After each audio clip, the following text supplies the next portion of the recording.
Neuro pulmonology and centre for excellence Saideepa hospital Chandanagar Hyderabad. Dhanasari Anasuya అంటే ఇష్టమా, సీతక్క అంటే ఇష్టమా? సీతక్క అంటేనే ఇష్టం. ప్రజల నుంచి వచ్చిన పేరు, అంటే అనుబంధం కూడా ఆ పేరులో ఉంటుంది. నక్సల్స్ ఉద్యమంతో మీకున్న అనుబంధం ఏంటి? ప్రతి ఊర్లో ఆ ప్రభావం ఉండేది. మా బంధువులు కూడా ఉండడం, వాళ్ళతో రెగ్యులర్గా. సీతక్క ఒకప్పుడు జైలుకి వెళ్ళారు. ఫెయిల్ అయిన 10th క్లాస్ సబ్జెక్ట్స్ ని మళ్ళీ చదువుకున్నారు, పరీక్షలు రాశారు. గన్ పట్టుకున్న ప్లేస్ లోనే గన్మెన్లతో తిరుగుతున్నాం. పట్టుదల ఎక్కడైతే పొడగొట్టుకున్నామో అక్కడ వెతుక్కోవడం. ఫస్ట్ ఓడిపోయినా మళ్ళీ అక్కడే గెలిచిన. ఏ కోర్టులో అయితే అక్యూజ్డ్ గా నిలబడి ఉన్నానో అదే కోర్టులో లాయర్ గా కూడా పనిచేసిన. ఒంటరిగా తిరుగుతూ సీతక్క అసలు మేడారం పనులన్నిటిని ఎలా చేస్తున్నారు? ఇంత ఓపిక ఎక్కడి నుంచి వస్తుంది? ఫోకస్ అంతా కూడా మేడారం మీద ఉంది. సీతక్క గారి పరిపాలన చూస్తే బ్రహ్మాండ వసతులు ఉన్నాయి.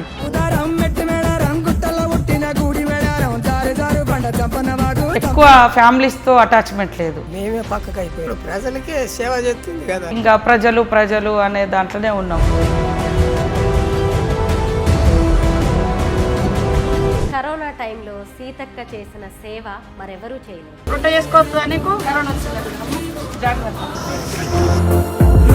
ఇక్కడ మాత్రం ఇన్ని పనులు చేయిస్తున్నారు, మీ ఇల్లు మాత్రం నెక్స్ట్ జాతర కన్నా ఇద్దో లేదో నాకైతే డౌటే. వర్షం పడ్డప్పుడు ఆ రేకుల కింద మా ముసలోళ్ళు ఎట్లున్నారో మా అమ్మ నాన్న అని కొంచెం ఇబ్బందికరమైన సిచ్యువేషన్. అందరికీ నమస్కారం, నేను Swaroopa Potlapalli. Welcome to coffee with the leader. ఈ రోజు మన ప్రోగ్రామ్ లో మనం కలుసుకోబోతున్న డైనమిక్ లీడర్, తెలంగాణ రాష్ట్ర మహిళా శిశు సంక్షేమం, పంచాయతీరాజ్, గ్రామీణాభివృద్ధి శాఖ మంత్రి వర్యులు ధనసరి అనసూయ అలియాస్ సీతక్క. సీతక్క ఇది పేరు మాత్రమే కాదు, ఓ బ్రాండ్. అడవుల్లో పుట్టి పెరిగిన సీతక్క అడ్వకేట్గా, ఎమ్మెల్యేగా, మంత్రివర్యులుగా అంచెలంచెలుగా ఎదిగారు. ఇదే అడవుల్లో పుట్టి కాకతీయుల మీద పోరాటం చేసి అమరులైన సమ్మక్క, సారక్క వీర వనితలుగా చరిత్రకెక్కారు. అలాగే సీతక్క కూడా ఎన్నో కష్టాలు, నష్టాలు, ఆటుపోట్లు, రాజకీయ సవాళ్లను ఎదుర్కొంటూ ధీర వనితగా నిలుస్తూ ఉన్నారు. వనసీమలో జరిగే జన జాతరకు సీఎం రేవంత్ రెడ్డి సర్కార్ 250 కోట్ల రూపాయలను కేటాయించి అభివృద్ధి పనులు చేస్తోంది. జాతరను అద్భుతంగా నిర్వహిస్తోంది. ఇప్పుడు ఇవన్నీ కూడా సీతక్క కనుసన్నల్లోనే జరుగుతూ ఉన్నాయి. మన coffee with the leader program లో సీతక్కను కలుసుకోవడానికి మేము హైదరాబాద్ నుంచి మేడారం బయలుదేరాం. పదండి, సీతక్క రాజకీయ ప్రస్థానం గురించి, ఆమె జీవితం గురించి అనేక విషయాలు తెలుసుకుందాం.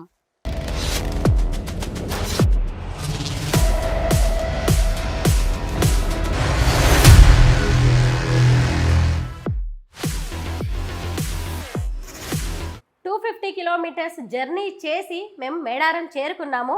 ప్రస్తుతం మాతో పాటు ఉన్నారు మినిస్టర్ సీతక్క గారు. నమస్తే సీతక్క గారు. నమస్తే అక్క, మిమ్మల్ని ధనసరి అనసూయ అంటే ఇష్టమా, సీతక్క అంటే ఇష్టమా? సీతక్క అంటేనే ఇష్టం. ఎందుకు ఆ పేరు? అది ప్రజల నుంచి వచ్చిన పేరు, ప్రజలలో తెలిసిన పేరు. అనసూయ అనేది ఇంటి పేరు, ఇంటికే పరిమితమైన పేరు, జనంలోంచి వచ్చిన పేరు కాబట్టి అందులో అక్క చెల్లె అనేటువంటి అనుబంధం కూడా ఆ పేరులో ఉంటుంది. అది బాగా దగ్గరగా చేస్తుంది అందరినీ. అది చాలా ఇష్టం. మా ఇంట్లో అందరూ చేస్తుంటారు, నేను ఒక్కదాన్ని వచ్చింది. సో ఉద్యమం తర్వాత సమ్మక్కకు, సారక్కకు ఇట్లా మా అమ్మ పేరు అమ్మ పేరు సమ్మక్క, నాన్న పేరు సమ్మయ్య, అన్న పేరు సాంబయ్య, నా ఒక్కదాని పేరు వచ్చేది. అదే నేను కూడా తర్వాత ఎస్లోకి వచ్చేసిన. సీతక్క అంటే మాకు అడవి గుర్తొస్తుంది. అడవితో సీతక్కకున్న అనుబంధం ఏంటి? అడవి బిడ్డలము, ఆదివాసులు అంటేనే అడవిలో పుట్టి అడవిలో పెరిగినటువంటి బిడ్డలము. తర్వాత కొన్నాళ్ళ తర్వాత మళ్ళీ అడవిలో పూర్తిగా 24 hours కొన్నేళ్ళు అడవిలో ఉండి, అడవిలో బతికి, అడవిలో తిని, అడవి మొత్తం అడవి, ఎటు పోయిన అడవి ఉద్యమం. సో ఆదివాసీ పుట్టుకక అడవితో అనుబంధం.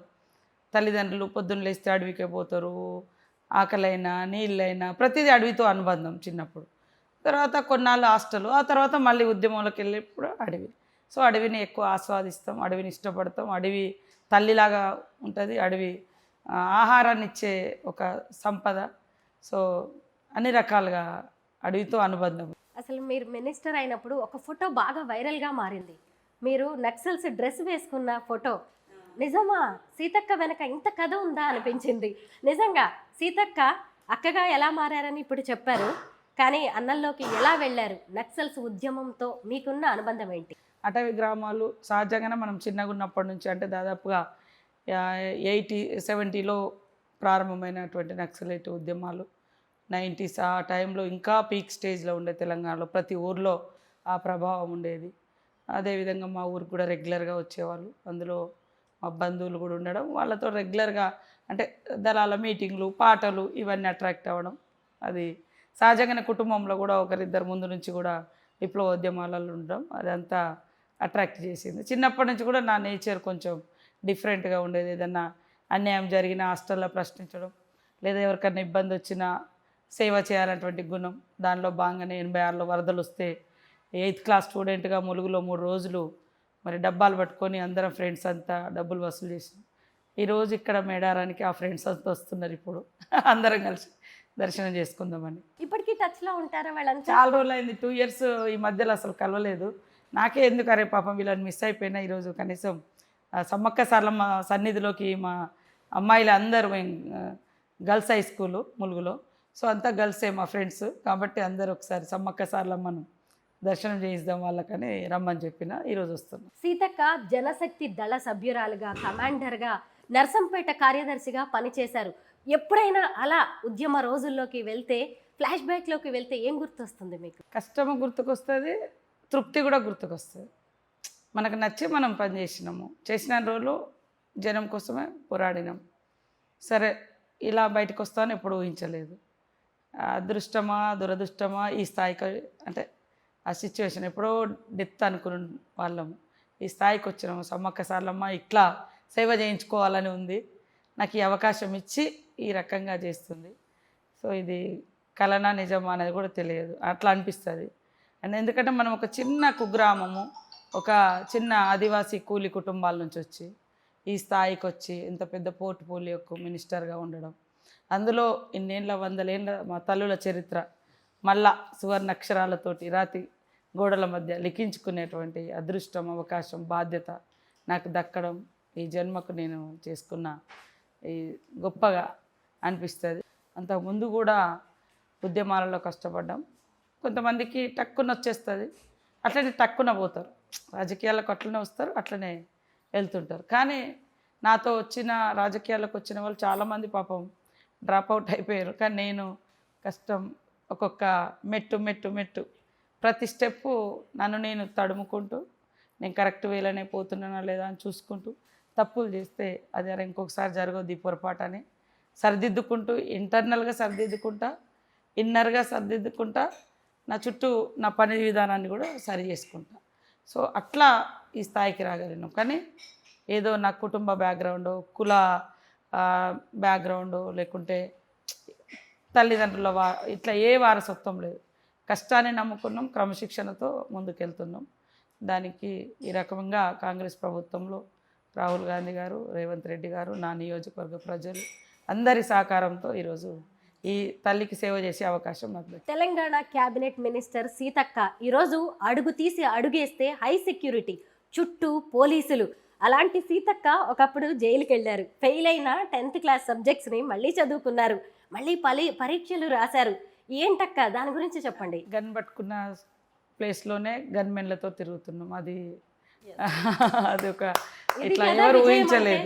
అవును, అంటే పట్టుదల ఎక్కడైతే పొడగొట్టుకున్నామో అక్కడ వెతుక్కోవడం. ఫస్ట్ ఓడిపోయినా మళ్ళీ అక్కడే గెలిచిన.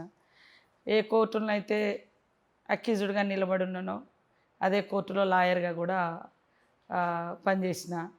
ఏ లాయర్ అయితే నన్ను నా కేసులు అడ్వకేట్ అయితే నా కేసులు ఆర్గ్యుమెంట్ చేసిర్రో ఆయన దగ్గర నుంచి నేను జూనియర్గా వరంగల్ కోర్టులో పనిచేసిన. సో ఇవన్నీ కూడా ఒక అంశం ఉంది నా దగ్గర, నాకుంటుంది. నేను అనుకుంటా, నేను చిన్నతనంలో ఎప్పుడూ అనుకోలేదు స్టూడెంట్గా ఉన్నప్పుడు నేను నక్సలైట్ అవుతా అని. నేను ఎప్పుడు అనుకోలేదు నక్సలైట్గా ఉన్న దాన్ని ఎమ్మెల్యేగా అవుతా అని. ఎమ్మెల్యేగా ఉన్నప్పుడు నేను ఎప్పుడు అనుకోలేదు మళ్ళీ స్టూడెంట్గా పిహెచ్డి కంప్లీట్ చేస్తా అని. పిహెచ్డి చేసేటప్పుడు కూడా నేను ఈ పొజిషన్, నా స్టార్టింగ్ నుంచి నేను మినిస్టర్ కావాలి, మినిస్టర్ అవుతా, ఎమ్మెల్యే అవ్వడం అనేది ఆ రోజులలో అదే ఎక్కువ. కానీ ఈ పొజిషన్కి వస్తానని అనుకోలేదు. కానీ ఆల్ స్టెప్స్లలో నేను ఎప్పుడు అనుకుంటా ప్రజలలో ఉండాలి, ప్రజలకు సేవ చేయాలి, ఎక్కువగా నేర్చుకోవాలి, తెలుసుకోవాలి, జ్ఞానాన్ని పెంచుకోవాలి, అన్నీ అంటే నాలెడ్జ్ పెంచుకోవాలి, నాకున్నది అందరికీ పంచాలి నాలెడ్జ్ అనేది ఇది మాత్రం పక్కగా ఆలోచన ఉంది. సో అట్లా నా చదువు కూడా ఎక్కడ ఆపలేదు. పబ్లిక్లో ఓడిపోయినా గెలిచినా ప్రజలతో ఉన్నా, ప్రతినిత్యం ప్రజల మధ్య ఉన్న, ప్రజలు ఇచ్చిన బూస్టింగ్, ప్రజలు ఇచ్చిన శక్తి, మనలో మనకు ఉండేటువంటి ఏమన్నా పొరపాట్లు అవి ఇవన్నా కూడా వెంటనే సరిదిద్దుకోవడం, అది ఈరోజు వరకు ఇక్కడ వరకు వచ్చి. ఓ నక్సలైట్గా ప్రజల కోసం ప్రభుత్వాల మీదే పోరాటాలు చేసిన సీతక్క ఎందుకు అడవిని వదిలారు, తుపాకీని ఎందుకు పక్కన పెట్టారు? వాస్తవానికి అప్పుడు అంటే మేము వచ్చిన దాదాపు 25 సంవత్సరాలు దాటిపోయింది. ఆ రోజులలో ఉన్నటువంటి పరిస్థితుల్లో రకరకాల చీలికలు, రకరకాల సిద్ధాంతపరమైనటువంటి విభేదాలు, వాటి మూలంగా బయటికి రావడం అంత ఈజీ కాదు, కానీ చాలా మానసిక వేదన. ఎందుకంటే మనం బయటకు వస్తున్నామంటే ఒక ఫీలింగ్ ఏదో అంటే మనం సిద్ధాంతాలు వదిలిపెట్టి ఈ రకంగా ప్రజలకు ద్రోహం చేస్తున్నాం అనే ఫీలింగ్ కూడా వస్తుంది ఆ సిద్ధాంతంలో. సరే అయినా కూడా బయటకు వచ్చిన తర్వాత మనం మన లైఫ్లో మన కోసం మనం కాకుండా నలుగురి కోసం ఇంకే రకంగా లైఫ్ను మనం అంకితం చేయగలుగుతామనే లా చదువుకున్నాను. కనీసం మన అలాంటి పేదవాళ్లకు మన పబ్లిక్ కన్నా ఏదైనా చేయగలుగుతామని, నా సొంత ఉద్యోగం కోసమో ఉపాధి కోసమో చూడకుండా ఇదైతే. ఎందుకంటే నేను చాలా కేసులు చూసినప్పుడు లాయర్ల దగ్గరికి వెళ్ళి ఇబ్బంది పడేటువంటి మన బాధితులు ఉంటారు, వాళ్ళు వచ్చి మాకు చాలా చెప్పేవాళ్ళు. అదొక ఆ ప్రొఫెషన్ అనేది కూడా స్వతంత్రంగా ఉంటుంది, మనకు నచ్చిన కేసు ఆర్గ్యుమెంట్ చేయవచ్చు. హైదరాబాద్ నుంచి మేడారం వరకు మేము వస్తుంటే ఎక్కడ చూసినా మీ కటౌట్సే కనిపిస్తున్నాయి, ఎక్కడ చూసినా ఏ ఫోటోల్లో కూడా చెరగని చిరునవ్వు. నేను దాదాపు 20 ఏళ్ళుగా చూస్తున్నాను అక్క మిమ్మల్ని, ఎక్కడా మిమ్మల్ని ఒంటరిగానే సింగిల్గానే చూశాను. సీతక్క పక్కన సీతక్క భర్తను నేను ఎప్పుడూ చూడలేదు, ఒక ఫోటో కూడా ఎక్కడా లేదు. మీ వైవాహిక జీవితం గురించి, మీ వారి గురించి చెప్పండి. చనిపోయాడు ఎన్కౌంటర్లో. అది బాబు ఉన్నాడు, బాబుకి ఒక పాప ఉంది. వాళ్ళు కూడా వాళ్ళ పని వాళ్ళు చేసుకుంటూ ఉంటారు, ఎవరి పనులు వాళ్ళు చేసుకోవాల్సింది, ఒకరి దాంట్లో ఒకరు ఇన్వాల్వ్ కావద్దు అనేది. అక్క ఎలా తట్టుకున్నారు ఈ విపత్కాల పరిస్థితిని? పబ్లిక్తో అంటే నాకు ఒంటరి అనే ఫీలింగ్ కంటే జనంలో ఉండడం మూలంగా వీళ్ళంతా నా బలగం. అంటే మనం ఫస్ట్ నుంచే కొంచెం మెంటల్గా అన్ని రకాలుగా ప్రిపేర్ అయ్యే అంటే ఉద్యమంలోకి వెళ్ళేటప్పుడే మనం చచ్చిపోతామని వెళ్తుంటాం, ప్రిపేర్ చేసుకుంటాం, ఒక సోల్ మైండ్ అంతా ఆ రకంగా సిద్ధం చేసుకుంటాం. సో ఇవన్నీ చాలామంది తోటి సహచరులు చనిపోతుంటారు, చూస్తూ ఉంటాం ఆ దుఃఖాలు, అవన్నీ బాధలు. సో ఇవన్నీ తట్టుకోవాలంటే పబ్లిక్ మనం కూడా ఎప్పుడు ఎవరికి ఏమవుతుందో తెలియదు కదా. ఉన్నంతకాలం జనం కోసం మంచిగా పనిచేయాలని మాత్రం ఆ నిబద్ధత, అంకిత భావం మాత్రం ఉండాలి. ఎక్కడైనా డైవర్ట్ అవుతున్నామన్నా కూడా మనల్ని మనం ఎటు పోతున్నాం మనం అని తడుముకోవాలి. మీకు ఎన్నోసార్లు అనిపించుండొచ్చు, ఏమిచ్చింది నాకు ఈ అడవి, తోడబుట్టిన వాడిని పోగొట్టుకున్నా, కట్టుకున్న వాడిని పోగొట్టుకున్నాను, ఏముంది అని మిమ్మల్ని మీరు చాలాసార్లు ప్రశ్నించుకుని ఉంటారు. కానీ మళ్ళీ ఇదే అడవి మిమ్మల్ని క్యాబినెట్కి తీసుకెళ్ళింది, ఈరోజు మంత్రివర్యుల్ని చేసింది. ఇలా అనుకుంటారా ఎప్పుడైనా? అడవి అనేది జీవితంలోనే ఉంది. ఆదివాసీ మూలాలు, ఆదివాసీ జీవితము, మా తల్లిదండ్రులు, మా తాత ముత్తాతలు అంతా ఫారెస్ట్ మీద డిపెండ్ అయ్యే వాళ్ళ లైఫ్ స్టార్ట్ అవుతుంది. ఎందుకంటే ఒకసారి ఇప్పుడు ట్రాన్స్పోర్టేషన్ వచ్చింది, ఇప్పుడు కరెంట్ వచ్చింది, ఇప్పుడు ఇదంతా. కానీ ఏదున్నా నీళ్ళు తాగాలన్నా వాగులో వెంబటి అడవిల నుంచి ప్రవహించే నీళ్ళే తాగేది. వంట చేసుకోవాలన్నా కట్టెలు తెచ్చుకోవాల్సిందే. అడవిలోకి పోయి అప్పుడు వెనకట జంతువుల వేట చేసుకొని అదే తినేటువంటి వాళ్ళు, పండ్లు కాయలు ఫలాలు కూడా అవే తెచ్చుకొని తిని, ప్రతిదీ కూడా అడవిలో, దట్టమైన అడవిలో మా జనాలు ఉండడానికి ఎక్కువ ఇష్టపడుతుంది. ఇప్పుడు మనము అంత రోడ్ వ్యవస్థ ఇదంతా వచ్చిన తర్వాత అవి ఒక్కొక్కటి దూరం అయిపోతుంది వాస్తవానికి. అంటే ఉన్న దాంట్లో దూరం అయిపోయి పబ్లిక్ బాగా వేరే వేరే రకాల వాళ్ళు పెరిగిన తర్వాత ఆ స్వచ్ఛమైంది అక్కడ కనిపించడం లేదు, పొల్యూట్ అయిపోతున్నాయి.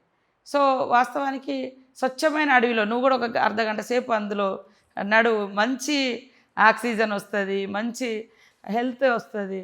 మనం ఎంతసేపు హైదరాబాద్లో సిటీలలో కాలుష్యాన్ని పీల్చి లేదా ఏసీ రూమ్లలో మనం వదిలిందే మనం పీల్చి ఇంకా హెల్తీగా ఉండడానికి స్కోప్ లేదు. నీకు అడవినే హెల్దీ వెదర్ని ఇస్తుంది. అడవిలో దొరికే కాయలు, గడ్డలు, పండ్లు ఎక్కడ దొరికినా నేను వదిలిపెట్టా, అవే తింటా, అవి అమృతంలాగా తింటావు. అందుకనే సిటీలలో బంగారం పెట్టినా అది అలా ఏ కెమికల్ ఉంటుందో, ఏం కలుపుతారో. కానీ ఇక్కడ అడవిలో చెట్లకు ఇవి దొరికేది మాత్రం స్వచ్ఛంగా ఉంటాయి. అందుకనే సీజనల్ వారిగా దొరికే ఫుడ్స్ నేను ఎక్కువ ఫ్రూట్స్ ఎక్కువ తీసుకుంటా. ఇక్కడ ఇప్పుడు కూడా జంగల్లో ముర్రి పండ్లు, తునికి పండ్లు, పాల పండ్లు అట్లా వెళ్తూ ఉంటాయి, దొరుకుతూ ఉంటాయి, తీసుకొని తింటూ ఉంటాం. ఇప్పటికి కూడా ఇష్టపడతా ఎక్కువ. మిమ్మల్ని కలవడానికి మేడారం వచ్చే దారిలో నేను మీ సొంతూరైన జగన్నపేట వెళ్ళాను. అమ్మా నాన్నని కలిశాను. సీతక్క ఇల్లు మొదలుపెట్టి ఏడాదైందంట. ఇక్కడ మాత్రం ఇన్ని పనులు చేయిస్తున్నారు, మీ ఇల్లు మాత్రం నెక్స్ట్ జాతర కన్నా ఇద్దో లేదో నాకైతే డౌటే. వాస్తవానికి ఇల్లు అప్పుడు చిన్నగుండే, తర్వాత నేను ఎమ్మెల్యే 2 సార్లు అయినా కూడా కాన్సన్ట్రేట్ చేయలేకపోయినా. కనీసం అమ్మ నాన్న ఉంటున్నారు, అన్న పిల్లలు ఉంటున్నారు అక్కడ. అన్న పిల్లలు 2 అబ్బాయిలు ఉన్నారు, ఒక అమ్మాయి హైదరాబాద్లో నాతోటే ఉంటుంది, అన్న కూతురు. చిన్నతనం నుంచి నాతోటే ఉంది, నేనే పెళ్లి చేసిన. అందరూ 3 పిల్లలకు కూడా, మా అన్న పిల్లలకు కూడా నేనే పెళ్లి చేసి, ఇంకా వాళ్ళు ఒకరేమో నాతోటే ములుగులు ఉంటారు. ఇట్లా అందరూ ఎంత ఒక ఫ్యామిలీ లాగా. పాపం వాళ్ళకంటూ ఏమీ లేదు, ఇల్లు అమ్మ నాన్న ఉండడానికి కూడా లేదు, ఇబ్బంది ఉందని మెల్లగా మొదలు పెట్టాం. కానీ దాని మీద దృష్టి పెట్టలేకపోతున్నాం. కనీసం ఈ జాతరకైనా అందించి ఆ దేవుణ్ణి, సమ్మక్క దేవుణ్ణి కొత్తింట్లో చేసుకొని తీసుకొద్దాం అనుకున్నాం, కానీ సాధ్యం కాలేదు. ఇంకా వాళ్ళు పాపం పెద్ద మనుషులు కొంచెం సంతోషంగానే ఇద్దరు ఉండాలి. కానీ చలికాలం అంతా వాళ్ళ మీదనే పోయింది, వర్షాకాలం అంతా వాళ్ళ మీద. ఈసారి వర్షాలు కూడా విపరీతంగా పడ్డాయి. రోజు వర్షం పడ్డప్పుడు ఆ రేకుల కింద మా ముసలోళ్ళు ఎట్లుండరో మా అమ్మ నాన్న అని బాగుండేది. ఈ చలి కూడా ఈ సంవత్సరం విపరీతంగా ఉంది. సో అది కూడా కొంచెం ఇబ్బందికరమైన సిచ్యువేషన్ అయింది. సరే జాతర పనులు వాళ్ళు ఇంటికాడ పిల్లలు కూడా అక్కడక్కడ బిజీ ఉండి అది చేయలేకపోయారు. ఈ జాతర అయిన తర్వాత కనీసం ఎండాకాలం లోపైనా దాన్ని మంచిగా చేసేయాలని ఆలోచన చేస్తాను. సీతక్క గురించి తెలుసుకుందామని, అంటే సీతక్కని చదువుదామని నా ప్రయాణం మొదలైంది హైదరాబాద్ నుంచి. నాకు అడవిని చదువుతున్నట్టే ఉంది సీతక్క మీ గురించి తెలుసుకుంటుంటే. అయితే నాకు ఇప్పుడు మీ రాజకీయ ప్రస్థానం అనేది ఎన్టీఆర్ గారు ప్రారంభించిన టీడీపీ చంద్రబాబు గారి ఆహ్వానంతో మొదలైంది కదా. అయితే అక్కడే మీరు ఎమ్మెల్యేగా మీ ప్రస్థానాన్ని మొదలుపెట్టారు. కానీ ఆ తర్వాత కాంగ్రెస్లోకి రావాల్సిన పరిస్థితులు వచ్చాయి. అప్పుడు మీలో ఎలాంటి సంఘర్షణ మొదలైంది? అంటే విప్లవోద్యమం నుంచి బయటకు వచ్చినప్పుడు ఎంత అయితే మానసిక వేదన గురైనామో కొన్నేళ్ళు ఒక దగ్గర పనిచేసినప్పుడు, ఒక ఇంట్లో ఉండి ఇంకో ఇంటికి మారేటప్పుడే ఎంతో సంఘర్షణ ఉంటుంది. ఒక ఇంట్లో అద్దెకైనా కావచ్చు, లేదా ఏదైనా కావచ్చు, అంతా ఉంటుంది కదా.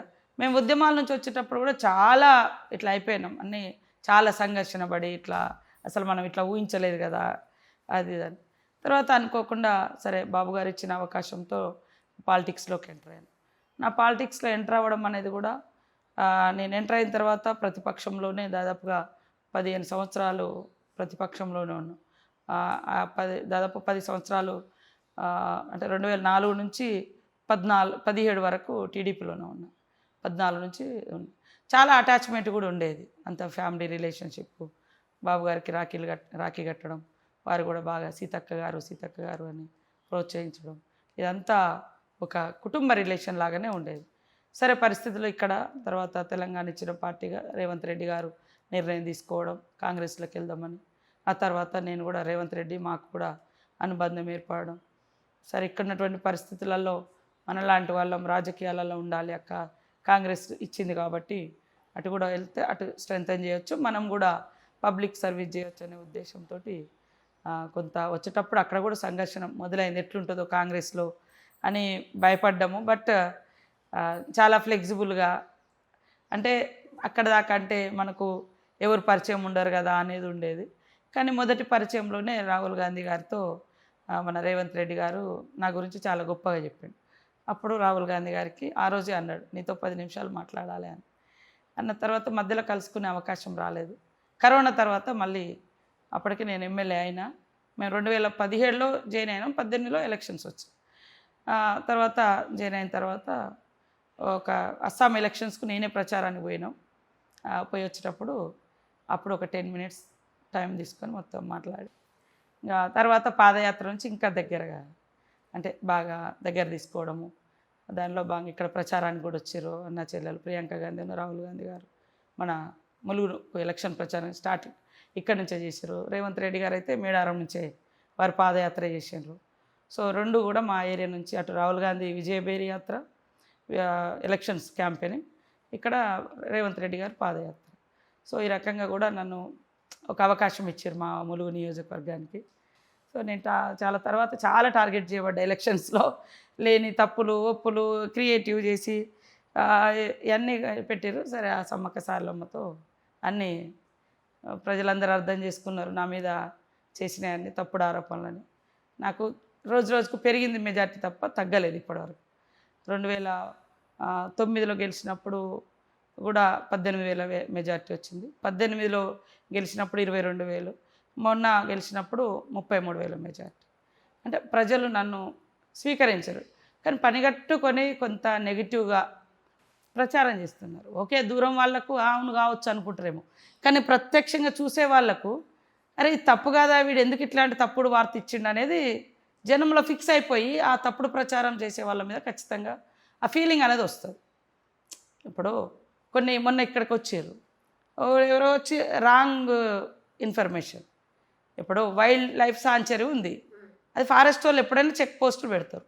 అందులో కూడా సీతక్కకు వాటాల ఇంత నీచమైన రాజకీయాలు, ఇంత నీచానికి దిగబడే అటువంటి వాళ్ళైతే ఇన్ని రోజులు ఈ స్థాయిలో ఉండి ఈ అవకాశాలు వచ్చినా ఆఫర్లు వచ్చినా పోకుండా ఇంత కష్టపడే ఎందుకు? మేము కష్టపడి మీరు అన్నట్టుగా ఇటుక పేర్చుకొని కట్టుకున్న లైఫ్ ఇది. నేను పోయేటప్పుడు కూడా ఏదో పార్టీ అధికారంలో ఉన్నదని అమ్ముడు పోలే. మేము కాంగ్రెస్కు ప్రతిపక్షంలో ఉన్నప్పుడు పోయినాం. మేము కాంగ్రెస్కు మేము పోయినాక కూడా 5 ఏళ్ళు మళ్ళీ ప్రతిపక్షంలో ఉన్నాం. గెలిచినాక కూడా నాకు అనేక మంది ఆఫర్స్ ఇచ్చారు, అయినా కూడా డబ్బుకో వాటికో వీటికో లొంగలే. అట్లాంటి వాళ్ళం ఇంత జనాల మీద ఇట్లా చేస్తారు అట్లా చెప్పడానికి కూడా ఇబ్బంది అయింది. ఆ తల్లి చూసుకుంటుందని అది ఒక్కటే నేను డిసైడ్ అయ్యాను, సమ్మక్క సారలమ్మ చూసుకుంటారని. రాహుల్ గాంధీ గారి భారత్ జోడో యాత్ర ఎంత హైలైట్ అయిందో సీతక్క కూడా అప్పుడు నిజంగా అంత హైలైట్ అయ్యారు. తెలుగు రాష్ట్రాల్లోనే కాదు, నేషనల్ లెవెల్కి వెళ్ళారు సీతక్క. అయితే ఇప్పుడు మన స్టేట్ వైజ్గా చూసుకున్నప్పుడు సీఎం రేవంత్ రెడ్డి గారికి అత్యంత ఇష్టమైన, నమ్మకమైన, ప్రీతికరమైన చెల్లెలు అంటే సీతక్క. మీ ఇద్దరి అనుబంధం ఏంటి? మా ఇద్దరికి అంటే 2009లో ఇద్దరం ఎమ్మెల్యేలం. అప్పుడు కూడా అంత అటాచ్మెంట్ లేదు, అక్క అట్లా ఉండేది బాగానే క్లోజ్గా. కానీ అప్పుడు మా జిల్లా పాలిటిక్స్లో ఇక్కడ టీడీపీలు ఉన్నాం కాబట్టి ఇక్కడ దయాకర్ రావు గారు, కడియం శ్రీహరి, ప్రకాష్ రెడ్డి వీళ్ళే మాకు పెద్దలుగా ఉండేది. తర్వాత అందరూ పార్టీ నుంచి వెళ్ళిపోయిన తర్వాత నాకు వేం నరేందర్ రెడ్డి అన్న ఈ జిల్లా నుంచి రేవంత్ రెడ్డి గారితో దగ్గర ఉండేది. తర్వాత ఇంకా మేమందరం ముగ్గురం ఒక టీం లాగా చిన్నగా మొదలైంది. నన్ను అక్క అని రిసీవ్ చేసుకుంటూ ఫస్ట్ మా భూపాలపల్లి జిల్లాగా ఉండేది ములుగు. అప్పుడు ఇక్కడ ఒక యాత్ర పెట్టారు, మన సింగరేణి యాత్ర. అప్పటి నుంచి ఇంకా వారితో ఆ యాత్ర పెట్టిన తెల్లారే వేరే పార్టీ వాళ్ళు నువ్వు రావాలి అని కొంతమంది పోలీస్ అధికారులను పంపించారు, నువ్వు టీఆర్ఎస్లోకి రావాలి అని. లేదు ఆ యాత్ర సక్సెస్ అయింది రేవంత్ రెడ్డి గారిది ఇక్కడ భూపాలపల్లి. లేదు అస్సలు అట్లా కుదరదు, నన్ను మనస్ఫూర్తిగా అక్క అని అందరిలో అన్నారు. అట్లా ఇక నేను ఆ మోసం చేయను అని. అప్పుడు ఇంకా నేను ఎమ్మెల్యే కూడా కాలే 2015-16 అంటే ఓడిపోయి ఉన్నాం. 15 నుంచి బాగా అటు స్టేట్ అటు డివైడ్ అయిపోయింది ఏపీ. ఇంకా వాళ్ళ బిజీలో వాళ్ళు ఉన్నారు, మేము ఇక్కడ టీము కొంచెం ఇబ్బందికరమైన సిచ్యువేషన్లోనే ఉన్నాం. అటు ఆంధ్రలో గవర్నమెంట్ వచ్చింది, బట్ ఇక్కడ ఏంటిది మన పరిస్థితి పాలిటిక్స్. ఇటు రేవంత్ రెడ్డి గారికి పిసిసి టీడీ అంటే ప్రెసిడెంట్ ఇచ్చుంటే కొంచెం అందరు ఇంకా గట్టిగా ఫైట్ చేసేవాళ్ళేమో ఆ రోజు. ఇంకా అక్కడ కొంచెం లీడర్స్ కూడా రాష్ట్ర అధ్యక్షులు ఉన్నటువంటి వాళ్ళు కూడా అంత యాక్టివ్గా లేకపోవడం ఇవన్నీ కూడా చూసినప్పుడు ఇక అది మాకు అందరికి అటాచ్మెంట్ అనేది. చాలా యాత్రలు చేసిండు రేవంత్ రెడ్డి గారు, రైతు కోసం అని ఖమ్మము అన్ని జిల్లాలు తిరిగిండు. పబ్లిక్లో మంచి యాక్సెప్టెన్స్ వచ్చింది అప్పుడు టీడీపీలు ఉన్నప్పుడు కూడా. కాకపోతే డివైడ్ అయినాయి. ఇంకా అప్పుడు మేమందరం ప్రతి యాత్రకు అందరం కలిసి వెళ్ళడము, ఒక ఆడబిడ్డలాగా ప్రతి యాత్రలో ఉండడం, దాన్ని వారు కూడా హ్యాపీగా ఫీల్ అవ్వడం. తర్వాత మళ్ళీ కాంగ్రెస్లోకి వచ్చిన తర్వాత కూడా మొదటి యాత్ర అచ్చంపేటలో చేసేటప్పుడు కూడా మా అక్క చెప్పింది నేను చేస్తున్నాను, అక్కడే దీక్ష చేసి అక్కడ నుంచే 100 కిలోమీటర్లు రావిరాల సభ అక్కడ దాకా కూడా చేయడం జరిగింది. తర్వాత భారత్ జోడో యాత్రలో కూడా నేను రాహుల్ గాంధీతో కన్యాకుమారి నుంచి కాశ్మీర్ దాకా ఎవ్రీ స్టేట్లో 5 days 3 days అట్లున్నా. బట్ పంజాబ్ నుంచి 15 days ఆ చలిలో వారు కష్టపడుతున్నారు, మనం ఎందుకు ఉండకూడదని మొత్తం యాత్ర అంతా ఉన్నా. దాంతో ఆయనకు కూడా అర్థమైంది, ఏదో అట్లా వచ్చిపోయే కాదు, నడిస్తే నేను మొత్తం నడిచేది.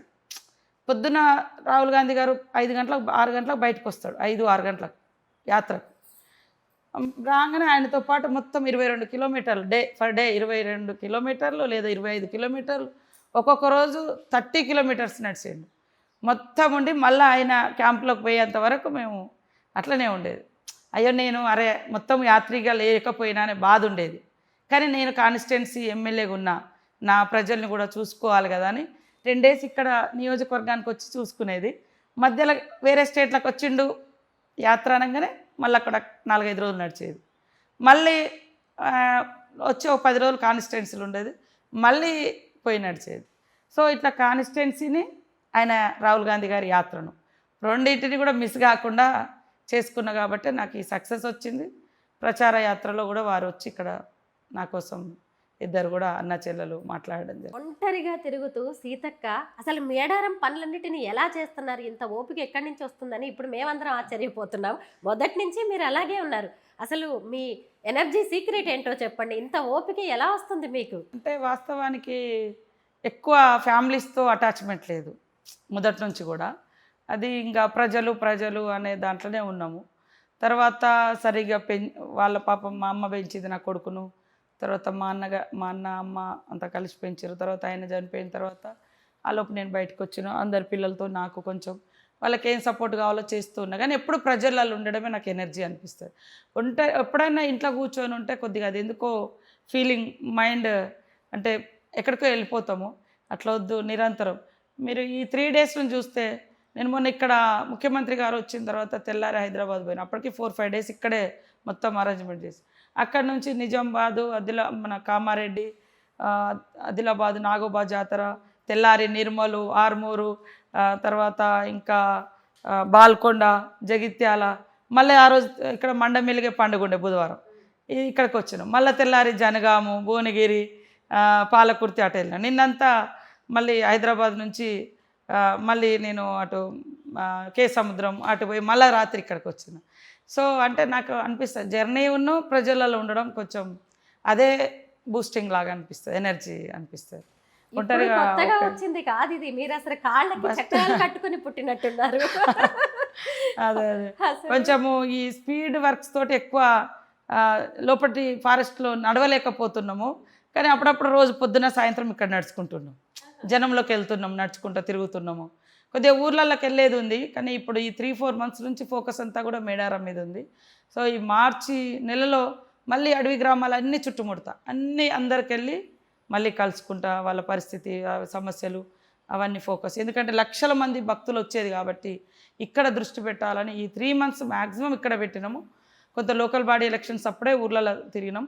మళ్ళీ వాళ్ళ పనులు, వాళ్ళ ఇబ్బందులన్నీ కూడా ఇప్పుడు జాతర అయిపోయిన తర్వాత ఖచ్చితంగా February 15th ఆ తర్వాత మొత్తం ఊర్లు మళ్ళీ ప్రోగ్రామ్స్ పెట్టుకొని అన్ని సమస్యలు ఎక్కడెక్కడున్నాయో అవి కూడా చేసుకోవాల్సిన అవసరం ఉంది. సీతక్క, ఒకప్పుడు తెలంగాణ కాంగ్రెస్ అంటే అంతర్గత పోరాటాలు, వర్గ పోరుకి కేర్ ఆఫ్ అడ్రస్గా ఉండేది. అలాంటిది కాంగ్రెస్ నేతలందరినీ ఒక తాటి మీదకి తీసుకొచ్చి తెలంగాణ బాపుగా పేరు తెచ్చుకున్న కేసీఆర్ని గద్దె దింపారు మీరందరూ కలిసి.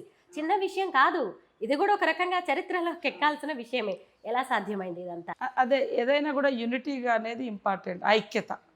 ఐక్యత ఒక్కొక్క పుల్ల ఉంటే అది ఈజీగా ఇవ్వగలుగుతుంది.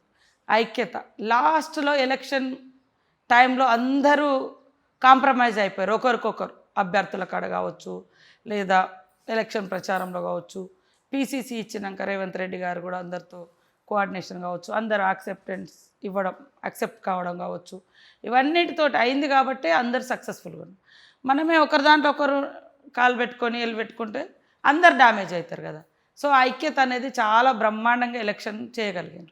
తర్వాత 2 రోజులకు కూలిపోతుంది, 3 రోజులకు కూలిపోతుంది అన్నా కూడా అట్లాంటిది లేకుండా రేవంత్ రెడ్డి గారు, సీఎం గారు కూడా అందరినీ సమన్వయం చేసుకొని సీనియర్లందరికీ కూడా అందులో క్యాబినెట్లో మంచి అకామిడేషన్ అంటే క్యాబినెట్లో అవకాశాలు ఇవ్వడం. కొంచెం వ్యతిరేకించిన వాళ్ళు ఉండొచ్చు, తిట్టుకున్న వాళ్ళు ఉండొచ్చు. అంతిమంగా అందరం ఒక గూడు కింద, ఒక జెండా కింద మంచిగా నడిపిస్తూ ఉన్నాం. అది సంతోషం. ఖచ్చితంగా సక్సెస్ఫుల్గా 5 years కంప్లీట్ చేస్తాం. మళ్ళీ కూడా ప్రజలతోటి మళ్ళీ కాంగ్రెస్ ప్రభుత్వం వస్తుంది. ఏ మాటకా మాటే చెప్పాలి. అటు కొండా సురేఖ గారిని, ఇటు సీతక్కని చూస్తుంటే మాకు సమ్మక్క సారక్కల్ని చూసినట్టే అనిపిస్తూ ఉంటుంది. Thank you. అయితే జాతరకి కేసీఆర్ గారిని ఆహ్వానించడానికి వెళ్ళారు కదా, చాలా సాధారణంగా వారు కూడా మిమ్మల్ని రిసీవ్ చేసుకున్నారు. ఏం మాట్లాడారు? అదే బాగున్నారా, ఏం చేస్తున్నారు, గుడి ఎట్లయితుంది, అడావుడిగా ఏం చేయకండి, ఒకవేళ ఏమైనా పనులు ఉన్నా కూడా తర్వాత కూడా మళ్ళీ చేసుకోండి అది చెప్పిండ్రు. కానీ అంతగా మాట్లాడలేం కదా, అంటే ఉన్నది. కాకపోతే సురేఖక్కకు అందులో కొన్ని 5 సంవత్సరాలు పనిచేసింది కాబట్టి వాళ్ళ ఫ్యామిలీ బ్యాక్గ్రౌండ్, వీళ్ళ పిల్లలు అదంతా కొంచెం వాళ్ళకు నా ఫ్యామిలీ గురించి అవి ఏం తెలియదు కదా, అంటే వాళ్ళకి జనరల్గా నన్ను బాగానే రిసీవ్ చేసుకున్నారు, మంచిగానే మాట్లాడారు. వాళ్ళు శోభమ్మ కూడా బాగానే మాట్లాడింది. ఇది రాజకీయాలకు సంబంధించిన వేదిక కాదు, ఇది మన ఇలవేల్పులు, మన రాష్ట్ర పండగ, ప్రజలందరూ వచ్చే పండగ కాబట్టి అందరినీ గౌరవించిన ఇప్పుడు వారికి ప్రత్యేకంగా పాసులు కూడా పంపిస్తుంది. కరోనా టైంలో సీతక్క చేసిన సేవ మరెవరూ చేయలేరు. ఇది మనం నిస్సందేహంగా మాట్లాడుకోవచ్చు కూడా. అసలు కొండ కోణల్లో తిరుగుతూ వాళ్ళకి నిత్యావసరాలని మీరు నెత్తిన పెట్టుకుని వెళ్ళారు. ఎప్పుడు చూసినా ఇలాగే సింపుల్గా ఉంటారు, మామూలు చెప్పులు వేసుకుంటారు, మామూలు చీరలే ధరిస్తూ ఉంటారు. కానీ కొన్నిసార్లు మీ మీద విమర్శలు వస్తూ ఉంటాయి. ఎక్కువగా పబ్లిసిటీ స్టంట్ అనే మాట వాడుతూ ఉంటారు. అలాంటి వాళ్ళకి మీరేం చెప్తారు?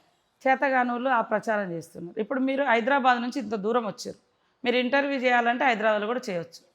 మరి ఇంత దూరం వచ్చారంటే ఇక్కడ ఒరిజినల్గా ఏది ఉందో అది చేయాలనే కదా వచ్చింది. అవును, ఇది తప్పు కాదు కదా. అక్కడ కూర్చొని ఇక్కడికి వచ్చినామని తిట్టడం ఎంతవరకు కరెక్ట్? అది బాధ. నేను ఒక్కరోజు చేసింది అయితే స్టంట్ అనుకుంది. 100 రోజులు నాన్ స్టాప్ ఇదే కర్రెగుట్టలలో అక్కడ ఉండే పెనుగోలు అనేటువంటి విలేజ్కి పోయి నేను నాతో వచ్చిన 3 కూడా కాళ్ళు కింద పడి ఇరిగినాయి, నా కాలు కూడా ఫ్రాక్చర్ అయింది. అడవిలో ఉన్నప్పుడు కూడా, ఉద్యమంలో ఉన్నప్పుడు కూడా నా కాలు ఫ్రాక్చర్ కాలే, కానీ ఆ రోజు కింద పడి కాలు ఫ్రాక్చర్ అయిపోయింది. అంత గుట్టలు. అప్పుడు మాకు ఈ కర్రగుట్టల సిచ్యువేషన్ ఇట్లుంటుందని తెలియదు నాకు కూడా, అంటే నేను ఎప్పుడు అటువైపు తిరగలేదు. బట్ అట్లా అయింది. అయినా కూడా వీళ్ళు స్టంటు రీల్ అంటే, అరే నేను పెట్టేది ఏదన్నా నీకు మార్ఫింగ్ చేసి పెడితే నువ్వు రీలు, ఇప్పుడు నేను మాట్లాడింది ఏదో మీరు అదే పెడతారు, అది రీల్ ఎట్లా అవుతుంది? ఒరిజినల్గా మాట్లాడిందే పెట్టు, ఓకే ఒరిజినలే రీల్ అవుతుంది, మార్పింగ్ చేసింది అది మోసం అవుతుంది, లేకుండా ఇంకోటి అవుతుంది. అది నన్ను అన్నోళ్ళు ఎవ్వరు కూడా కరోనా టైంలో ప్రజలలో లేరు, వాళ్ళు వరదలు వస్తే లేరు, ప్రజలతో అటాచ్మెంట్ లేదు, ఇలాంటి వాళ్ళు నన్ను నిందిస్తున్నారు. అందుకనే ఆ టైంలో బాధపడ, నేను నిజంగా కదా కష్టపడ్డది, ఇది నా జనం కోసం నేను కష్టపడ్డా, నేను కష్టపడ్డో అని ఎవరికి చూపించుకోలే, ఎవరికి చెప్పుకోలే. మేము చేసిన పని ఏదో మా పిల్లలు జనరల్గా ఎవరైనా వాళ్ళు ఒక అరటిపండు ఇస్తే ఫోటోలు పెట్టుకున్నారు, ఒక బోట్ ఎక్కితే ఫోటో పెట్టుకున్నారు, ఒక పూట హాస్పిటల్ పోతే ఫోటో పెట్టుకున్నారు. మేము గుట్టలు పుట్టలు చేసి మా జీవనం మా జనం బతుకులు చూపించినాం కాబట్టి 100 మంది వచ్చి ఇక డోనర్స్గా వచ్చి సహాయం చేశారు. నేను ఒక్కదాన్ని చేయలేకపోతున్నాను, అందరు పార్టిసిపేట్ చేశారు కాబట్టి.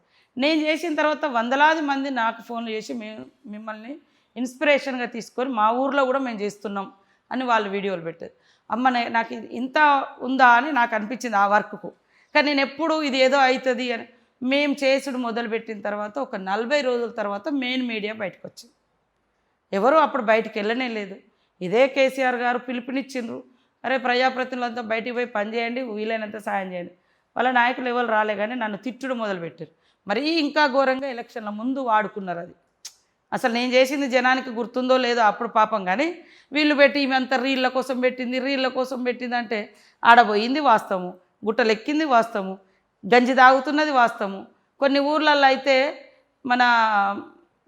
మనోళ్ళు పెద్ద ఇష్యూ వీళ్ళందరూ వచ్చి ఉండే కొంతమంది అన్ని ఛానల్స్, ఆ దట్టమైన అడవిలోకి పోతే వాళ్ళు ఉప్పు వేసుకొని కొంచెం జొన్నలు ఉంటే అందులో కేవలం ఉప్పు వేసుకొని తాగుతున్నామని చూపించారు. మేము పట్టుకపోయి వాళ్ళకి 10 రోజులు సరిపడా బియ్యం ఇచ్చినాం, ప్రతి ఊర్లో చెప్పులు ఇచ్చినాం, బట్టలు ఇచ్చినాం వాళ్ళకి. ఎందుకంటే మార్కెట్కి రావడానికి అవకాశం లేదు పాపం, ఎక్కడెక్కడ బ్యారికేడ్ అయిపోయింది. వాళ్ళకు ఏదో సంవత్సరాల కొద్దీ పంటలు పండే వ్యవస్థ ఉండదు, దాచుకునే వ్యవస్థ ఉండదు. వారం రోజులకు పోయి సంతలో తెచ్చుకుంటారు, వారం అయిపోగానే మళ్ళీ సంతకు పోతారు, అంగడికి పోతారు. పసర కానీ ఏటు నగరం కానీ ఎక్కడన్నా ఇట్లా మన ఏరియాలలో. నేను పేరంటాల పెళ్ళికి కూడా పోయినా, ఈస్ట్ వెస్ట్ కొండల మీద కొండరెడ్ల దగ్గరికి, ఆదిలాబాద్ పోయినా, ఆసిఫాబాద్ పోయినా, నాగర్ కర్నూలు పోయినాం. ట్రైబల్స్ పరిస్థితి, ఎందుకంటే వాళ్ళు అడవులలో బంధించబడ్డారు. కరోనా టైంలో బయటికి రాలేని పరిస్థితి, లోపలికి సరుకులు పోయే పరిస్థితి లేదు. అలాంటి ఛేదించుకొని మేము పోయి చేస్తే నువ్వు గవర్నమెంట్లో ఉన్నటువంటి వాళ్ళు ఆనాడు పొగడకపోని కనీసం మా మానాన మేము పని చేసుకుంటే ట్రోల్ చేసుడు అవసరమా, రీల్ చేసుడు అని అవసరమా? ఇవాళ మీరు పోతున్నారు ఉట్టిగా ఇట్లా పెట్టుకొని వాళ్ళు దిగుతున్నారు. నేను నా పనినే చూపిస్తా, నేనే ఎక్స్పోజ్ చేయాలని నేను కాదు, మా పని ఇక్కడ ఇదేం అవసరం. కానీ అప్పుడు బాధపడ్డాం. ఇప్పటికి కూడా అదే పని వాళ్ళకు. అంటే అనేటప్పుడు వాళ్ళు వీడియోలు చేయడం బంద్ చేయాలి అని వేరే వాళ్ళని అంటే ఓకే, నువ్వు నిజంగా ఎక్స్పోజ్ కోసం కాదు, నువ్వు నీ పని నువ్వు చేసుకుంటూ పోతావు. మేము 40 రోజులు చేసిన తర్వాత మెయిన్ మీడియా వచ్చింది. జస్ట్ మా ట్విట్టర్లో మా వాట్సాప్లలో మేము పోస్ట్ పెట్టుకున్నాం. నచ్చిన వాళ్ళు తీసుకున్నారు, నచ్చిన వాళ్ళు తిరస్కరించారు. మేము చేసింది అయితే మేము చూపించుకోవాలి కదా. అది కూడా ఎందుకంటే చాలామంది ఒకరిద్దరు మాకు పెట్టండి అక్క, మాకు పెట్టండి అని అడిగేది. వీడియోలు కూడా పెడితే వాళ్ళు డోనర్స్ చాలామంది వచ్చి మాతో తిరిగేది. వాళ్ళు అడిగేది, నన్ను టైం అడిగేది, అక్క మీ టైం ఇవ్వండి, మేము కొన్ని ఊర్లో మాకు ఇచ్చేయండి, మేము వాళ్ళకు సహకారం చేస్తామని. అప్పుడంతా మనకు వేరే వర్కులు కూడా ఏమి ఉండేది కాదు, ఎందుకంటే కరోనా టైంలో లాక్డౌన్లో ఉన్నాం. అందరినీ ఊళ్ళలోకి తిప్పుకుంటూ పోయినా నేను. ఒక్కొక్క రోజు 20 గ్రామాలు తిరిగినాం. 20 గ్రామాలు సామాన్లు ఇచ్చుకుంటాం. ఒకడు కూరగాయలే ఇచ్చింది, ఒకడు పాల ప్యాకెటే ఇచ్చింది, 5 కిలోల బియ్యమే ఇచ్చారంటే నీకు కూరగాయలు కూడా దొరకడం కూడా కష్టమే. బండ్లే రాలే బయటికి. మేము మా మనుషులు తెల్లారగట్ల 4 గంటలకు పోయి వరంగల్ మార్కెట్లో ప్రతిరోజు పెద్ద డీసీఎం పట్టుకొచ్చి కూరగాయలు ఇచ్చే కాడ ఇప్పుడు వాళ్ళకి అన్ని బియ్యము సరుకులు ఉన్నాయి, కానీ కూరగాయలు దొరకవు వాళ్ళకు. అలాంటి వాళ్ళకి కూరగాయలు ఇచ్చాం. అసలు బియ్యమే దొరకదు వాళ్ళకు. మరీ పూరెస్ట్ పూర్ ఉన్నప్పుడు బియ్యం ఇచ్చినాం, సరుకులు ఇచ్చినాం. తప్పు కాదు కదా. దీన్ని కూడా ఇంకా ట్రోల్ చేసేవాళ్ళు ఎవరంటే వాళ్ళు చేయలేదు, జనంలో లేరు. వాళ్ళు ప్రాణభయంతో సిటీలలో అంటే ఇళ్ళ నుంచి బయటికి రాలేదు. మేము తెగించిపోయినాం. ఆక్సిమీటర్ పెట్టి కూడా ఇట్లా కరోనా వచ్చిన వాళ్ళకు చూసినాం. శవాలను కూడా తీసేయించినాం. కరోనా వచ్చి చచ్చిపోతే సొంత పిల్లలే రాలేదు. అలాంటి వాళ్ళని కూడా దగ్గరుండి దానాలు చేయించాం.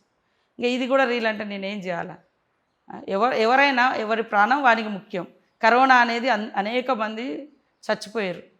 మరి మేము అవన్నీ తెగించుకొని మా పని మేము చేసాం. మేము ఎవరిని ప్రశంసా పత్రాలు అడగలే, అవార్డులు అడగలే. మా పని మేము చేసుకుంటే కూడా తిడితే రీల్ అంటే ఇంకేమంటాం? అంతకంటే మూర్ఖులు ఎవరైనా ఉంటారా? కాబట్టి ఆ టీఆర్ఎస్ నాయకులు ఇది బాగా పనిగా పెట్టుకున్నారు. కేసీఆర్ గారికి విజ్ఞప్తి చేస్తున్నారు, పని చేసేటోళ్ళనే చేయనియండి. ముఖ్యంగా ఆడబిడ్డలు ఎంబడి పడకండి. ఆడబిడ్డలు సమాజంలో ఎదుగుతున్న వాళ్ళే చాలా తక్కువ. అలాంటి ఆడబిడ్డల మీద, మాలాంటి వాళ్ళ మీద, మాలాంటి అట్టడుగు వర్గాల మీద ఇలాంటి దుష్ప్రచారం చేయడం అనేది మానుకోండి. నేను ఎప్పుడు కూడా పొలిటికల్ వర్డ్సే వాడతా. ఎప్పుడు కూడా పర్సనల్లోకి మేము మాట్లాడలేదు. కానీ ఈరోజు మమ్మల్ని మా పర్సనాలిటీ అంటే మాలాంటి పేదవాళ్ళు చేస్తే రీల్ అంటారు, యాక్షన్ అంటారు. మరి పెద్దోళ్ళు, ఉన్నత వర్గాలు, ఉన్నత బిడ్డలు అట్లాంటి వాళ్ళు చేస్తారు గొప్ప అంటారు. ఇది ఎక్కడ సిద్ధాంతము? మేము కష్టజీవులమయ్యా. మేము ఖచ్చితంగా మా పనే ఇది. మా పనే వీలైనంత వరకు చొచ్చుకుపోతాము. అన్నిటికి అందలేము మేము కూడా ఉదాహరణకు. కానీ అట్లా చాలా అంటే కింది వర్గాల బిడ్డలు, కింది వర్గాల ఆడపిల్లలు ఏం చేసినా పెద్దవాళ్ళకు అంటే పెద్దవాళ్ళు చేయట్లేదు కాబట్టి మేము చేయొద్దు అనేది వాళ్ళ సిద్ధాంతాలు అంటేనే అది మానేసుకోవాలని కోరుతాను. సీతక్క మహిళా శిశు సంక్షేమం, పంచాయతీరాజ్, గ్రామీణాభివృద్ధి శాఖలకు మంత్రి. చాలా పెద్ద పెద్ద శాఖలు.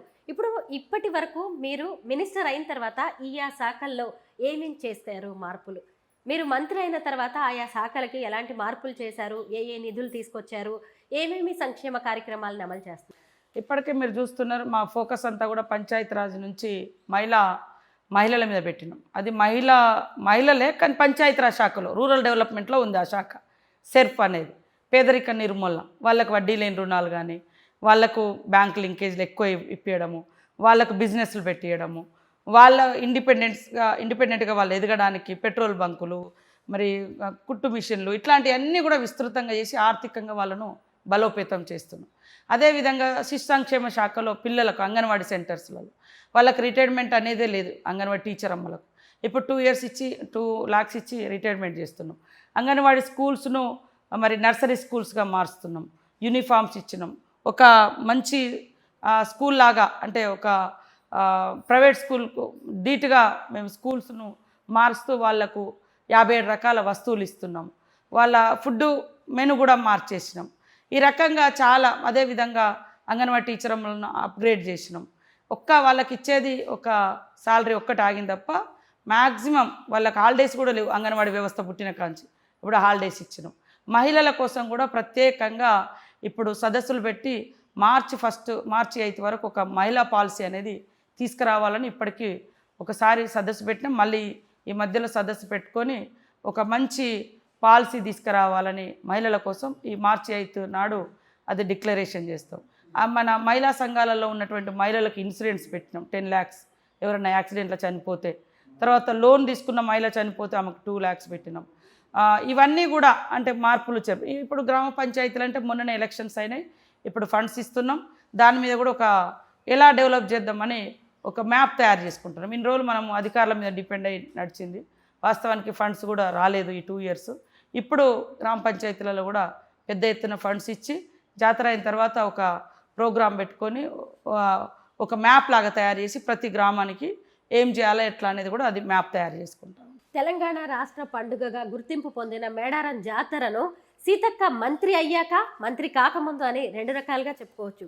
250 కోట్ల రూపాయలను తెలంగాణ ప్రభుత్వం మేడారం జాతరకు ఇవ్వడం అనేది చిన్న విషయం కాదు. వాటిని ఎలా ఉపయోగిస్తున్నారు, ఎలాంటి మార్పులు తీసుకొచ్చారు? మనకు ప్రతి జాతరకు కామన్గా 100 crores 110 crores అట్లా ఇస్తుంటారు. దానికితో పాటు ఇప్పుడు ఇంకా కొంచెం ఒక 20-30 కోట్లు ఎక్కువ ఇచ్చారు జాతర నిర్వహణకు. 2 yearsకి ఒకసారి వచ్చేది. గుడికి 101 crores ఇచ్చారు. చుట్టూ మాస్టర్ ప్లాను, గుడి నిర్మాణము, గ్రనైటు. టైం తక్కువ, 3 నెలల్లో మనకు అక్టోబర్ ఎండింగ్ వరకు కూడా వర్షాలే ఉండే. సెప్టెంబర్ 24th సీఎం గారు వచ్చి ఇక్కడ మాస్టర్ ప్లాన్ ఓపెన్ చేశారు. కానీ అప్పటికి పూజారులు అందరూ కూడా ప్రతి ఒక్కరు కాదు కాదు వద్దు వద్దు అన్నారు. లేదు చూద్దామని ముఖ్యమంత్రి గారు మన ఇన్ఛార్జ్ మినిస్టర్గా పొంగులేటి గారికి బాధ్యత ఇచ్చారు. వారు కూడా మంచిగా తీసుకొని బాధ్యత చేశారు. నేను, సురేఖక్క, మా లక్ష్మణ్ ట్రైబల్ మినిస్టరు, ఇక్కడ అధికారులు, కలెక్టరు అందరూ కూడా బాగా కోఆర్డినేషన్ చేసి కంప్లీట్ చేయడం జరిగింది. ఇంకా చిన్న చిన్న పనులు ఉన్నాయి. అది జాతర అయిపోయిన తర్వాత కూడా ఇంకా ఈ మొత్తం చెట్లు పెట్టడం కానీ, ఇంకా ల్యాబ్స్ ఎక్కడెక్కడ ఉన్నాయి, గ్యాప్స్ ఎక్కడెక్కడ ఉన్నాయి, అవన్నీ కూడా అద్భుతంగా చేస్తాం. జాతర అయిన తర్వాత కూడా మళ్ళీ మీరు 2-3 నెలలకు మళ్ళీ రావాలి. అప్పుడు ఇంకా ఓపెన్గా క్లియర్గా కనిపిస్తుంది. వస్తాం. సీతక్క ఏది చేసినా రికార్డే. సీఎం రేవంత్ రెడ్డి గారితో పాటు మినిస్టర్స్ అందరూ ఇక్కడికి వచ్చి క్యాబినెట్ మీటింగ్ పెట్టారు. ఎందుకు అలా చేయాల్సి వచ్చింది? అంటే సీఎం గారికి కూడా ఒక భక్తి ఉంది ఇక్కడ, ఆయనకు ఈ భావోద్వేగ బంధం ఉంది. 2010 నుంచి నాకు తెలిసి వారు రెగ్యులర్గా వచ్చారు. ఇప్పటి వరకు రెగ్యులర్గా వచ్చారు. కుటుంబంతో కూడా మొన్న మనమని కూడా తీసుకొని వచ్చిండు. ఆయన కొంచెం ఆ ఫీలింగ్ కూడా, పాదయాత్ర కూడా ఇక్కడి నుంచే స్టార్ట్ చేసిండు. పాదయాత్ర స్టేజ్ నెక్స్ట్ ఇయర్లో జాతరకు ముఖ్యమంత్రిగా వచ్చిండు. 1 year లోపే. అది సెంటిమెంట్ ఆయనకు కూడా, సెంటిమెంట్గా. సో అది ఇక్కడ ఉండే అటువంటి ఈ జాతర యొక్క గొప్పతనాన్ని ప్రపంచానికి చాటాలి. ఎందుకంటే ఇది కొంతమంది జాతర కాదు, అందరి జాతర, ఆదివాసీ బిడ్డల జాతరే. కానీ అందరి ఇలవేల్పులుగా అన్ని వర్గాలు, అన్ని మతాలు, అన్ని కులాలకు, అన్ని ప్రాంతాల ప్రజలకు దీవెనలు ఇచ్చే ప్రకృతి దేవతలుగా, ప్రకృతి అయితే ఎక్కడెక్కడ అందరినీ అట్లా ఉందో ఆ రకంగానే భావించి ఇక్కడ ఫోకస్ అంటే ఈ తల్లుల దగ్గర చేసుకోవడం అనేది ఇంపార్టెంట్ అని ఇక్కడ నుంచి వారు దావోస్కి వెళ్ళడం జరిగింది. అప్పుడు కూడా ఒక ట్రోలింగ్ నడిచింది. గిరిజన మంత్రి అయిన సీతక్కకు అవమానం అంటూ మిమ్మల్ని కింద కూర్చోబెట్టారని, సీఎం రేవంత్ రెడ్డి గారి ఫ్యామిలీ పైన పీటల మీద కూర్చోబెట్టారని. ఎంత నీచం అంటే నేను అనేది అదే, నువ్వు వాస్తవాలు మాట్లాడు. మేము వాస్తవాలు మాట్లాడడం మూలంగా నీ పత్రిక కానీ నీ మీడియాకి కానీ గౌరవం పెరుగుతుంది. తప్పుడు ప్రచారం, ఇక్కడ నేనే అధిపతిని, నేనే అందరికి ఆతిథ్యం ఇచ్చిన, నేనే అందరి కూర్చోబెట్టి బట్టలు పెట్టిన. తర్వాత సురేఖక్క అక్క నువ్వు కూడా రానన్నది. పాపం నేను ఆమె ముంగడపోయి కూర్చుంటే ఆమెకు అడ్డమవుతా అని నేను కొద్దిగా ముందుకు కూర్చున్నా. నాకై నేను తక్కువ, మీరు ఆ వీడియోలు చూస్తే అందరికీ బట్టలు పెట్టి అటు పక్కన నిలబడుతుంటే లేదు నువ్వు కూడా ఇక్కడికి రా అని సురేఖక్క పిలిచింది. రాగానే వాళ్ళ ముంగడ కూర్చుంటే కరెక్ట్ వాళ్ళు నాకు వెనుక వాళ్ళ ఫేస్ కనపడదని సురేఖక్క ముందట నేను కూర్చున్నా. అది కింద కాదు, అది నేను పైన కూర్చోవాలంటే పైన కూర్చోగలుగుతా. అందులో ఎక్కడ కూడా అవమానం. వాళ్ళ ఇంట్లో సభ్యురాలుగా ఉంటాను నేను. అక్క అంటారు. సో ఆమె కూడా పాపము అక్క అంటది నన్ను, గీతమ్మ కూడా. పిల్లలు కూడా, నైమిష కూడా మంచిగా అందరూ రిసీవ్ చేసుకుంటారు వాళ్ళ ఫ్యామిలీ మెంబర్ లాగా. వాళ్ళు నేనే వాళ్ళని ఆహ్వానించి వాళ్ళని గౌరవించుకుంటే నాకు అవమానం అనడం ఇది ఏమన్నా కరెక్ట్ ఉందా? అందుకని ఇట్లా తప్పుడు. ఇప్పుడు నేనే అన్ని ఏర్పాట్లు చేసిన. మనము అతిథులను గౌరవించడం మన బాధ్యత. వాళ్ళు మా అతిథులు, ఆయన అధిపతిని నేనే, అక్కడ నిర్వాహకురాలని నేనే. నాకెక్కడ అవమానం అవుతుంది? అది నేను పోయి కూర్చున్నా ముందట, సురేఖ అక్క ఎన్నుకున్నది. ఆ ఫోటో ఆమె పిలిచింది, అక్క ఫోటో దిగుదాం అందరం అంటేనే పోయినాం.